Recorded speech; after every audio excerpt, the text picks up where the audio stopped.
वैसे मैंने अपनी बहन को तो नहीं पर अपनी बहन की दोस्त को बिना कपड़ों के देखा है। उस समय मेरी उम्र 16 वर्ष थी। रात के दौरान मेरी बहन की सबसे अच्छी दोस्त, जो उस समय 18 वर्ष की थी, हमारे घर पर रुकी थी। चूंकि मैं और मेरी बहन एक ही कमरे में रहते थे, मैं अपने कमरे में सोफे पर सोती थी, जबकि दोनों लड़कियां बिस्तर पर सो रही थीं। उन दोनों ने रात 1 बजे तक बात की, फिर लगभग 2 बजे सो गए, और मुझे विश्वास है कि मैं लगभग उसी समय अपने सोफे पर सो गई। हमारे कमरे में केवल पंखे लगे हुए थे, क्योंकि अगस्त का महीना था, इसलिए काफी उमस भरी रात थी।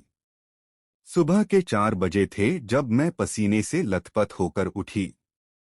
मैं खड़ी होकर सोफे पर बैठ गई। मैंने मोबाइल टॉर्च ऑन करी और पानी पीने के लिए आगे बढ़ी। तब मैंने देखा मेरी बहन की सहेली अपनी बिस्तर पर नंगी सो रही थी, और मैं उसे देखकर चौंक गई।